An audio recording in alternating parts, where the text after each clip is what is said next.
Yeah, so we got some fun stuff happening this week. Tomorrow when we go to Main Street for trick-or-treating, I've already started working on the call for our children so they can hear our voice, okay? Because part of the problem is there's so many second homes here that there's hardly any good trick-or-treating spots. So I feel like I should go give Amy Gray a ton of candy because everybody goes to Willowbrook, and poor woman is going to get throngs of people at her house, and then there's one or two neighborhoods in Breckenridge. But across the county, mostly you go to a neighborhood and 3/4 of them are second homes, nobody's there. So it's really hard to trick-or-treat. So we go to the Frisco thing where they shut down all the businesses and block off the street, and the businesses let you come in and they give them one piece of candy. Last year, Cadence at one point was I think I have enough. So he stopped receiving it, and people were like, do children do that? I never would. Aspen's like, give me more, give me his, I'll stick it in my thing. She'll take it.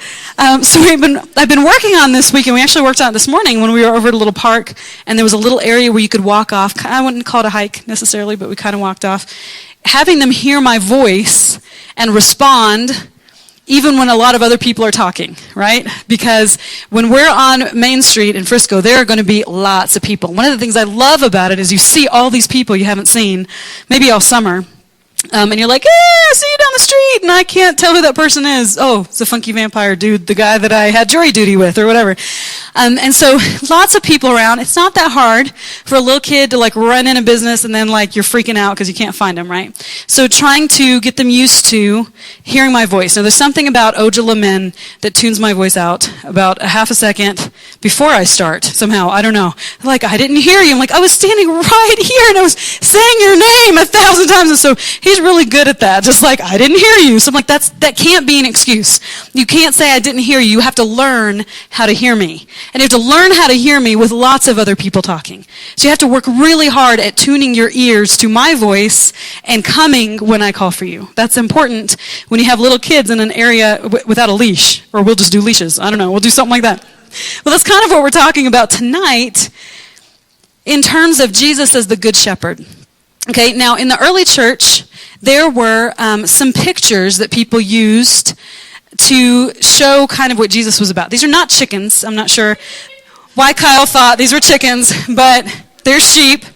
And this shepherd here is a really good, actually, example. He's probably a teenage boy. That's most of the people who were shepherds. They are sheep, not chickens. And when we're thinking about Jesus, in the early church, the first probably 100 years, they never, ever used the symbol of the cross. Do you know why? Because people were still dying on crosses in that time. I mean, they literally might have just come from a place where they could see people hanging. It's not just that it was brutal and shameful and all that stuff. It was just too close to where they lived. Now, it's not very close to where we live right now, right?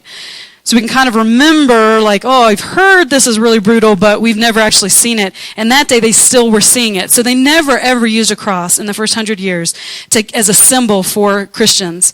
They used the ichthus, which is the fish. Sometimes you still see that on the back of people's cars. Not here, really, but in other places. They used a vine to kind of talk about John 15. These are some of the marks that we'd see on people's homes, or with the fish, if they were really kind of keeping it under wraps, one person might draw one arc in the sand, and if someone else drew the other arc in the sand, they knew this is a safe person. This is a Christian. I can talk openly about my faith, because persecution was rampant in that day, of course. And then the third image that they used, and they found this from catacombs underneath, not just Jerusalem, but all over the Middle East, from where Christians were in the first 100 years, the picture of a good shepherd. And so you see statues and things from this time period with a shepherd carrying a sheep on his shoulders, right? Usually joyful, there's a joyful look on the shepherd's face, and usually the sheep is huge. So I usually think of when you think about a shepherd carrying a sheep home, it's like this tiny little lamb that weighs nothing. These things were sometimes very, very large. And the reason is, if a sheep wandered off by itself, it was smart enough to get itself in a little kind of hole or something where something couldn't get to it. And then it would just start bleating, not bleeding. It would start bleating madly, because what it knew was, this is how I get the attention of the shepherd. Now the shepherd was watching very carefully what sheep might be missing, because he knew it's going to attract some attention, this loud thing that's like calling for the shepherd. So he had to find that thing before something else found him. And often when the shepherd would find the little thing, it would be, or big thing, it would be stuck in some hole where he couldn't really get to it. And that's why a shepherd carried a crook, they call it, but a staff that has a hook at the top. Because sometimes he couldn't get his hands in there, and so he'd use that thing to kind of gently pull the sheep out of wherever he was. By that point, the sheep's legs are like rubber. It cannot stand. It will not walk. It's not like brave and like, you rescued me, let's go. It's like, you know. And so the shepherd has no choice. It's not like they love to do this, like carry this thing on their shoulders. It's just what they have to do to get the sheep back. But even if it's huge and massive, you always see in these statues and in these paintings in the early church a huge smile of joy on the shepherd's face because he has found the lost sheep, right?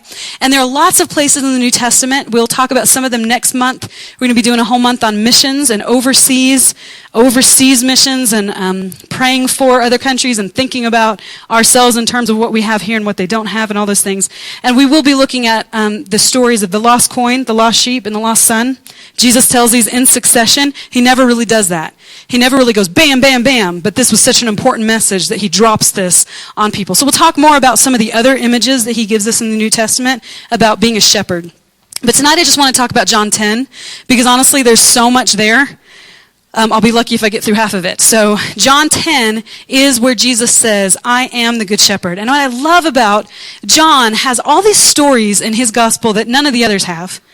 Matthew, Mark, and Luke, they're called the synoptic gospels because they're much more similar to one another than they are to the book of John. John is kind of off on its own. It is a gospel in the sense that it talks about Jesus bringing the good news. Remember a few weeks ago we talked about what the word gospel means, good news. But he tells different stories, and he's much more theological. And it might be because he lived a lot longer than any of the other dudes, and he had a lot more time to think about, you know, what was behind some of these stories. He comes at it very much more theologically. You know, the first line in most of the Gospels is like the lineage or the birth of Jesus. And John, it's like the Word was God, and the Word was with God, and the Word was, you know, like, whoa, this started out really heavy. So John likes to tell a lot of these really rich things that you can't really find in some of the others. We don't have another story of Jesus talking to Nicodemus. We don't have another place where he's talking to the woman at the well.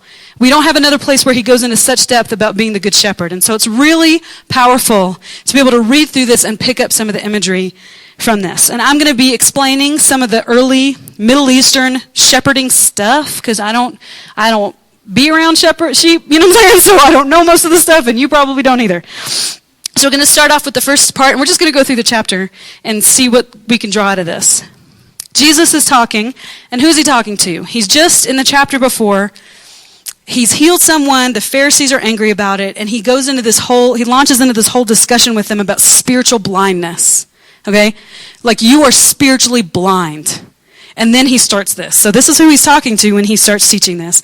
I tell you the truth, anyone who sneaks over the wall of the sheepfold rather than going through the gate must surely be a thief and a robber. But the one who enters through the gate is the shepherd of the sheep. The gatekeeper opens the gate for him, and the sheep recognize his voice and come to him. He calls his own sheep by name and leads them out. After he has gathered his own flock, he walks ahead of them, and they follow him because they know his voice. They won't follow a stranger. They will run from him because they don't know his voice. Okay, so let's stop there, and we're going to just look through each of this. I'm going to come back to verses 1 and 2, really verse 1. Now remember who he's talking to. Okay, it's no secret. When Jesus starts lamb blasting people, but in the context of a story, they kind of know what he's saying, right? So he's talking about them, being the thieves and the robbers. I know we like to think the thief who comes to steal, kill, and destroy is about Satan, but actually in this context, Jesus is talking about false shepherds. He's talking to people who should be the shepherds of the sheep, but are not doing it very well. So we'll come back to that at a later part. But let's just jump to verse 3.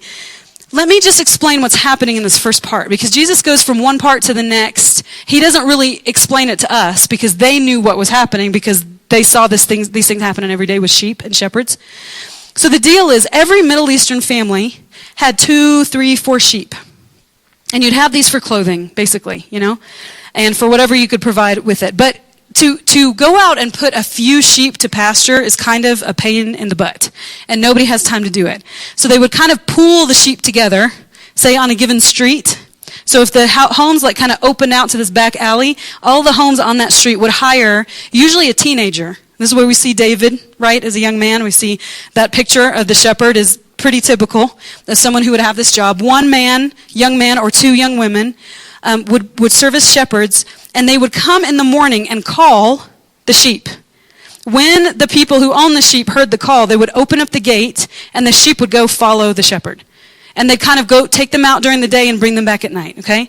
So when we see it, the gatekeeper opens the gate for the shepherd, only when they hear the shepherd's call, right? So the ones that are looking out after their little sheep are only going to open the gate when the right call comes. It's really interesting that when he's saying all these things, people are imagining this. They're thinking of the morning time when the sheep need to go have breakfast, and exactly this sort of thing happens all the time. Now, they have to be able to recognize the voice of the shepherd. And that's the first part in verse 3. The picture, there's a picture, and I wasn't able to pull it up, of a sheep coming to a shepherd in the middle of fog. Okay, so when we're looking at verse 3 and it says the sheep recognize his voice, understand something. It took a lot of skill for a sheep to learn how to recognize his shepherd's voice or her shepherd's voice. You're talking about sometimes in places where they are scattered out for miles, or the fog is so heavy, or there's some sort of obstruction in the way. They can't look and see the shepherd. They have to listen for his voice. And when they're listening for this, they can tell the difference between their shepherd and someone else. Now, a lot of times we think people are just, like they own all this land and it's just their sheep on a little plot of land. That's not how it worked. These were big open fields that anybody could use as pasture. And so you'd see shepherds out with like multiple shepherds out with multiple different flocks of sheep. And they all got mixed together. And so when a shepherd comes out and calls a sheep, it's not like they're the only ones there and he's the only one and so it's duh. It's like they've got to know the exact call of their shepherd's voice because there are shepherds calling for their sheep all around them. And it's amazing. I watched video after video of this week. I was just so entranced by this, of people going and trying to use the exact same call as their shepherd would, doing the exact same thing the shepherd would do, and the sheep their ears didn't even prick up. They're sitting there grazing, doing their thing, and someone calls the same thing, because they have all these weird, funky calls that they would do, and they don't even think about it. And as soon as they hear the shepherd's voice, they perk up and they come running, over and over and over again.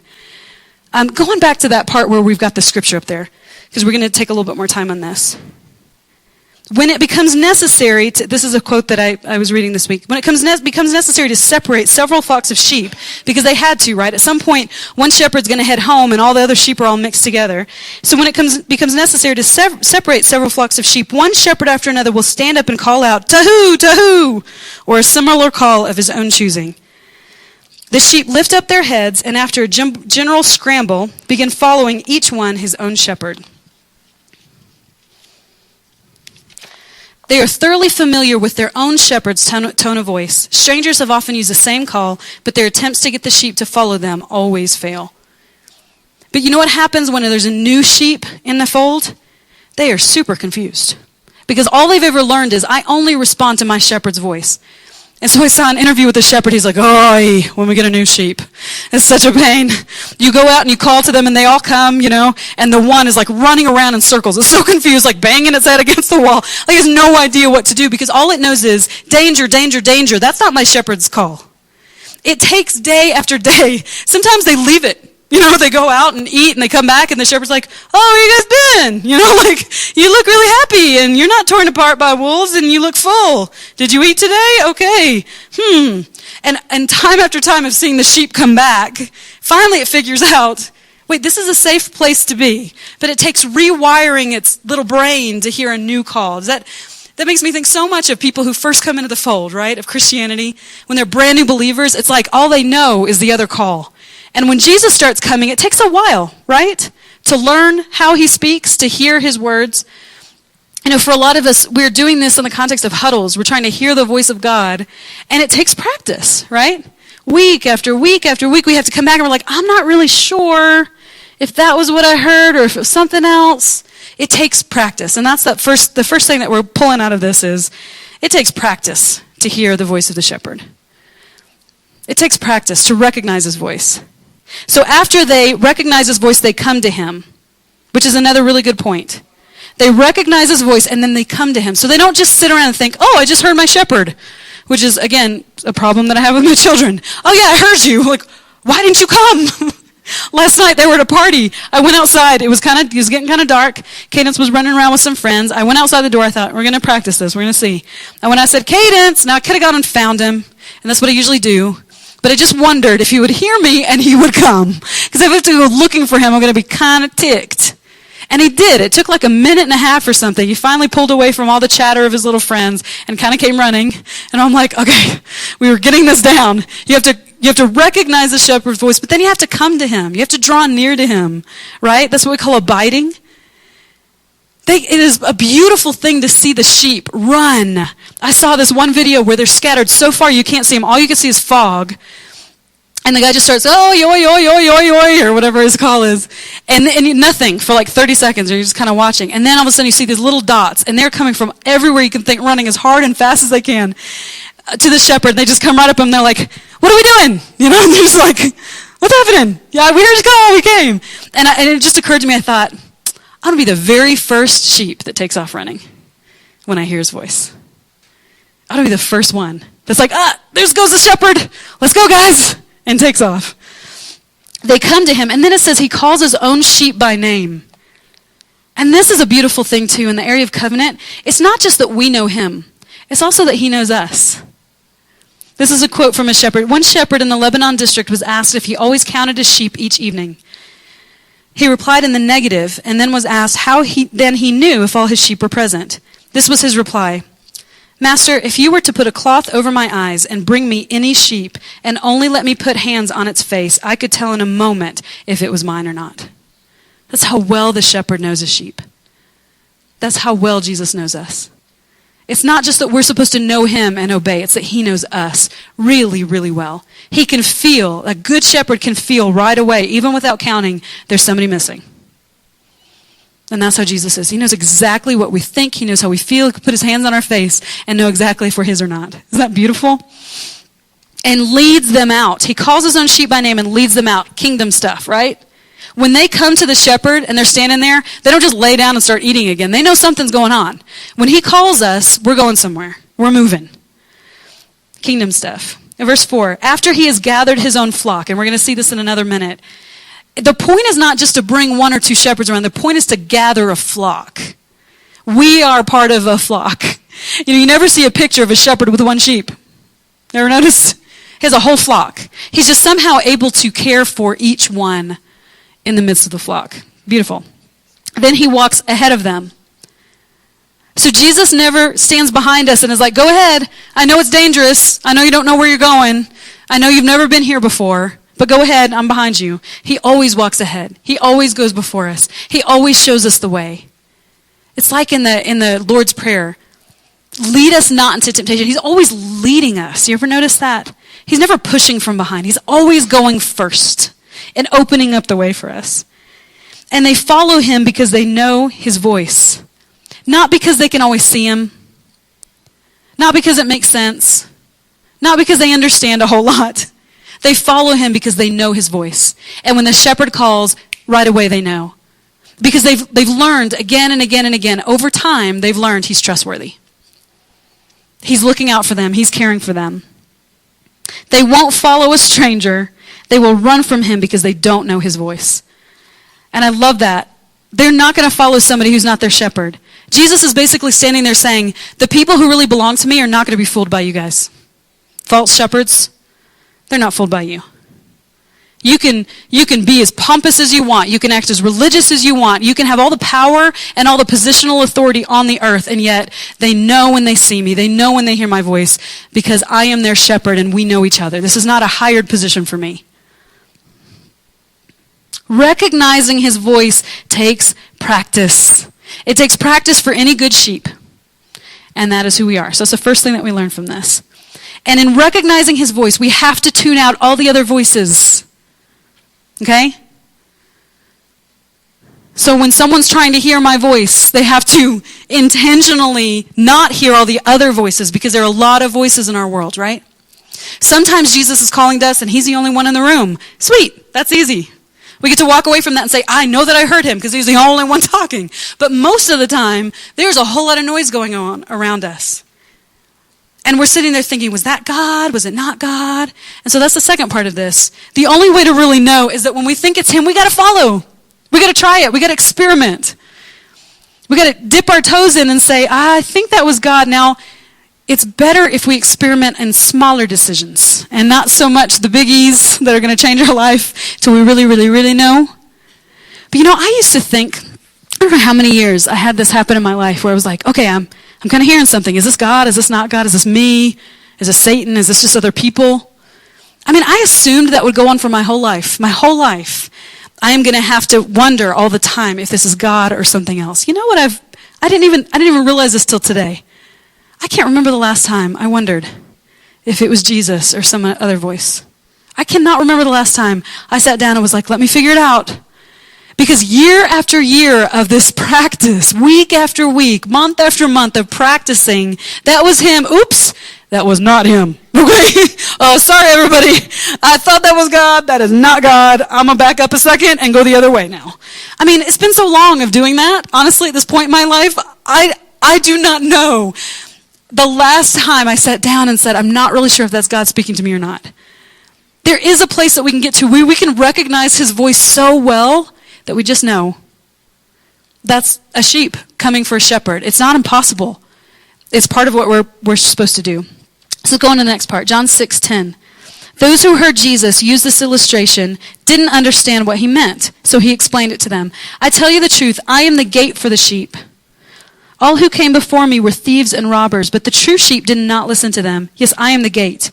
Those who come in through me will be saved. They will come and go freely and will find good pastures. The thief's purpose is to steal and kill and destroy. My purpose is to give them a rich and satisfying life. Now, this is a different section of what Jesus says. A second ago he said, the gatekeeper opens the gate for me. Now he says, I'm the gate. It seems like it can be a little confusing. But he shifted from the early morning when the shepherd comes to call. He shifted to later on in the year when they go and they have to spend the night out in the open field sometimes. So in February, March, it stops raining altogether. Okay? So by the time you get toward July, August, September, and this is the Judean hillside. All right, we're talking about a different country, a different place. There's very little to find. There are no green pastures, first of all. But even to find something for the sheep to eat, they have to go really far away. They can't get there and back in a day. It just doesn't make sense. And so by this point in the year, shepherds would take them out and figure out how to spend the night. And sometimes they'd find a cave or whatever, but often they would build these enclosures, which is what he's talking about in the first verse, a sheepfold. And they'd pile rocks on top of each other. Sometimes shepherds would get their sheep together just to make it safer. They'd usually weave in some thorns across the top so wolves and stuff couldn't get over for the sheep. And they'd build it all around until there was a small opening, because that was the easiest way to count the sheep as they came in and out, was to make the opening small. And then the shepherd would lay down across the entryway, basically making himself the door, so that anything that was going to get in and hurt the sheep would have to go over him. And that's what Jesus is pointing to here. I am the gate. Nothing is going to get to my sheep without going through me first. That's kind of assuring. You know what I mean? Think about the sheep. Probably weren't all that worried as they slept in the open. Now, sheep have no defense mechanisms. I don't know if you've ever noticed this. They have no teeth. They have no spikes. They don't run very fast. They are one of the only animals that has no defense whatsoever built into the way they're made. And that's because they rely upon a shepherd to do that for them. And this, of course, makes me think of Psalm 23. I'm just going to put that up real quick. In this one passage, he mentions, in him we will find salvation, good pastures, and a rich and satisfying life. And he talks about this more. David talks about this more in Psalm 23. Now, David himself was a shepherd, right? Early in his life. He probably writes this psalm later in his life because this is really, really wise for a teenager. So I'm just going to guess this is after a few years of experience. But interestingly, he doesn't write it from the perspective of a shepherd. He writes it from the perspective of a sheep, looking at his shepherd. It says, the Lord is my shepherd. I have all that I need. He lets me rest. This is what this little portion is talking about. He lets me rest in green meadows. He leads me beside peaceful streams. Let me just explain. Peaceful streams. Even if a stream was a few inches deep, if a sheep got into it and it was rushing too fast and water gets in that thing's wool, it will weigh the thing down and carry it off and you'll never see it again. This doesn't have to be like a raging river that's over its head. This just has to be something that's moving a little too fast and it knocks him off and then he's gone. So when you talk about him He leads us by peaceful streams. Think about that. Streams that are moving so slowly that we can actually get in and not feel danger. We can feel rested and assured in places where there is no danger. That's what this is talking about. And everybody who read this in the day would understand that. He renews my strength. He guides me along right paths, bringing honor to his name. Even when I walk through the darkest valley, I will not be afraid, for you are close beside me. Think about that in terms of a sheep with a shepherd. The darkest valley where you can't even see the shepherd. And especially if it's one of these guys who's leading hundreds of sheep. It was like when they would go through dark places where he knew the sheep couldn't see him, he'd let out a call like every 10 seconds, almost constantly, calling out so the sheep could hear him, to know which way to go. Because all you have to base it on is where you hear the sound coming from, right? Like you can't see anything. All you can hear is, oi, oi, oi, oi, is coming from over there, or singing a song. A lot of shepherds are known for singing songs and stuff to their sheep. And really the whole idea is they knew where he was so they could follow. In the darkest places, that's when God speaks the most sometimes so that we know where he is. But we have to be listening. Our ears have to be tuned to his voice, or we'll totally miss it in the midst of all of our fear and all of our struggle and all of our self-pity. Right? You are close beside me. Your rod and your staff protect and comfort me. The rod, and sometimes they'd have two different ones, but usually it was just one staff. And the rod was the side of it that didn't have the hook that he beat off predators with. Sometimes discipline a sheep, but most of the time it's for their protection. And the other side with the hook is how he would pull sheep out when he needed to protect and to comfort them. That's what that rod and staff is used for. You prepare a feast for me in the presence of my enemies. You honor me by anointing my head with oil. My cup overflows with blessings. Surely your goodness and unfailing love will pursue me. Pursue me, not will be around. It will pursue me. Your goodness and unfailing love is what we just sang about. Unstoppable love pursuing us. God, you pursue me with passion and mercy. It's not just that it's there whenever we feel like it's coming after us. That's what a shepherd does. It comes after us with passion and with mercy. All the days of my life, and I will live in the house of the Lord forever. And this is the part we are to draw from this. God is not withholding good things from us. Now, to a sheep, it might look that way. If I see what I think is green pastures, or I see a nice little watering hole, and I want to go off, and the shepherd knows there's a predator down there, or there's a place where lots of sheep get lost because they fall into a ravine or something. I don't know. I'm just la, la, la, la, la. I'm me. I'm a sheep, I don't see everything. He does. And sometimes he'll grab us by the neck with that staff and yank us back for our own good. He's not withholding good things from us for fun. He's protecting us. He's giving us true rest. He's giving us sustenance. And he's the only one who can give it to us. Now, John 13. I am the good shepherd, verse 13. The good shepherd sacrifices his life for the sheep. A hired hand will run when he sees a wolf coming. He will abandon the sheep because they don't belong to him and he isn't their shepherd. And so the wolf attacks them and scatters the flock. The hired hand runs away because he's working only for the money and doesn't really care about the sheep. Here's the thing we learn from this. Sacrifice is the mark of a true shepherd. Now, what is he talking about here? Scholars have, gone back and forth, but most likely the best explanation from what we can see and who he's talking to is that the wolf that scatters the sheep is Rome. It's this massive power. It's Satan, sure, in the bigger sense, but Rome is doing this. Now, he can't say that, or he's going to get arrested long before he should, so that's why he's spoken stories, but everybody kind of knows who he's talking about, all right? There's a wolf, comes in, scatters the sheep, and who are the people who are supposed to be looking after the sheep but run away because really they're just making money off of it, and once the money's not good enough to put themselves in danger, they're gone. That's the people he's talking to, the religious leaders.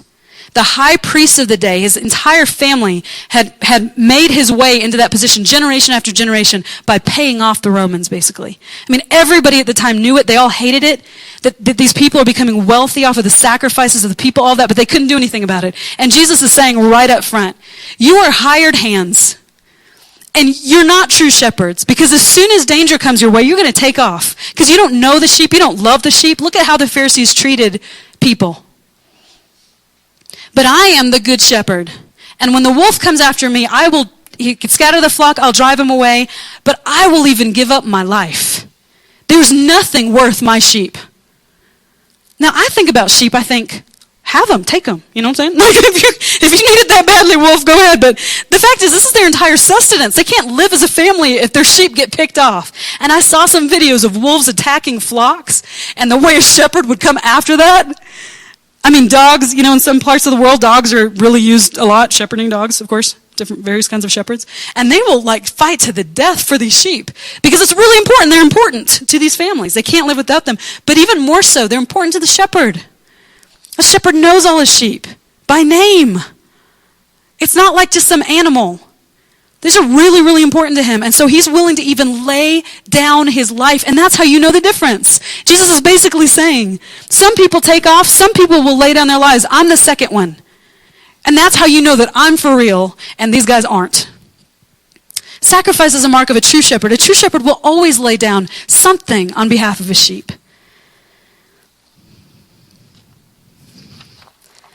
Verse 14. I am the good shepherd. I know my own sheep, and they know me, just as my Father knows me, and I know the Father. Are you kidding me? Did Jesus just compare our unity with him to the unity between him and his Father? That's pretty cool.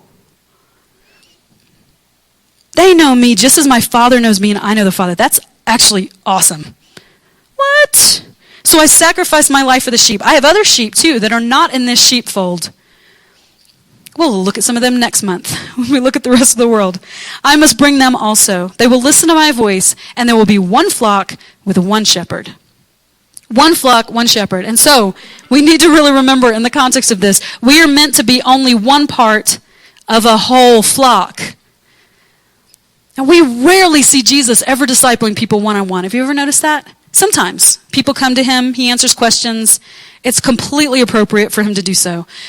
But when he's in the active role of discipling, you read things sometimes that he's saying to his disciples and you assume, oh, that person must be on their own because he is straight up rebuking them. Nope. There's a whole group of disciples, and not just the 12 most of the time. All sorts of people are listening to this because they're understanding from one another how to grow in the Lord, even if the thing is not about them. Even if what he's talking about is not their issue, they're learning. How do you think Matthew's able to write an entire gospel? He doesn't have to go back and ask Peter what Jesus said, except for a few instances. He's there all the time, learning the entire time. That's why we do huddles the way we do them. Even if one or two people get to process, everybody else should be learning from what God is saying, right? That's how Jesus did discipleship. I love this quote. I know that I was quote Tozer. Asa was like, your obligatory quote from Tozer. Okay. He just says a lot of good stuff. Did. When he was alive. Has it ever occurred to you that 100 pianos all tuned to the same fork are automatically tuned to each other? Think about this. We work so hard on tuning our forks to each other and being unified. He says, all we have to do is tune it to him. They are of one accord by being tuned, not to each other, but to another standard to which each one must individually bow. So 100 worshipers met together, each one looking away to Christ, are in heart nearer to each other than they could possibly be were they to become unity conscious and turn their eyes away from God to strive for closer fellowship. This is what he's saying.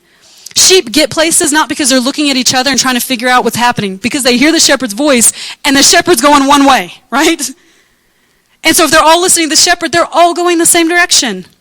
Check out this picture. This is like one of a ton of pictures I saw of how huge some of these flocks can be, that the shepherd is leading and guiding. How is he able to get that many sheep to all go in the same direction? Are they paying attention to each other? No! They don't care what the other one's doing. They're following the shepherd's voice. And when the shepherd is in one place calling to his sheep, they're going to all come the same way. I mean, it is extraordinary when you see what these guys can do just by calling. And the shepherd listening to the sheep listening to the shepherd's voice. We are to be unified, but the way we are to be unified is to all be listening to Jesus. Because the shepherd is not going to tell us all different things. He's not going to lead us all different directions. Now, I know it's not as simple as that, right? This is why we work on in.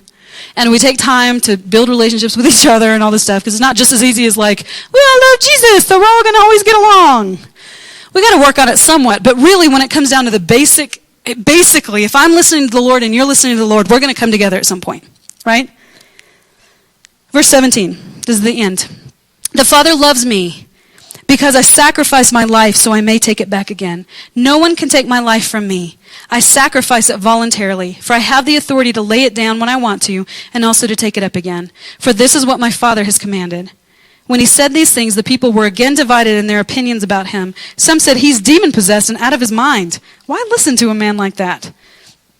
Others said, that doesn't sound like a man possessed by a demon. Can a demon open the eyes of the blind? And so they go back and forth disputing whether he's legit. But look at the first few lines there. My Father loves me.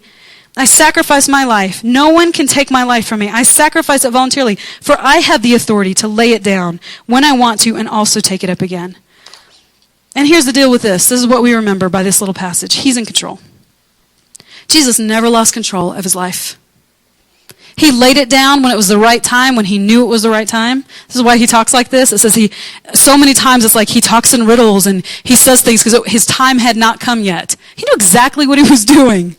When he was supposed to be arrested, when he was supposed to be killed, he was following the voice of his Father every day along the way, but he was always in control of his own life. Nobody takes God's life. I mean, the only reason the shepherd even laid down his life is because he chose to. It's not that the wolf is so powerful. The wolf is nothing. We're talking about God. He is always in control. He always has been. He always will be. And in our little lives, when we're trying to follow him faithfully and we're like, you know, Tarzan, let me out. I'm stuck, or I'm off by myself. Nobody's ever going to find me. When? Here comes the shepherd. Left 99 sheep behind, nice and safe. I mean, technically a wolf could come after them, right? But he leaves them behind to come find us. In our place of pain, in our place of struggle, in our place of misunderstanding, when the struggle is so real, right? He comes and finds us and is like, all right, what are we going to do? Let's get you out of there. Now, next time, maybe don't wander off so far. Maybe next time stay a little closer to the flock so that nobody's able to pick you off. But this time, let's just get you safe. He is always in control. The shepherd has a very firm grasp of his sheep. He knows us each. He loves us each. It's powerful to think about how he knows each of us individually and yet pulls us together in this amazing flock. Like some of us are in this room together tonight.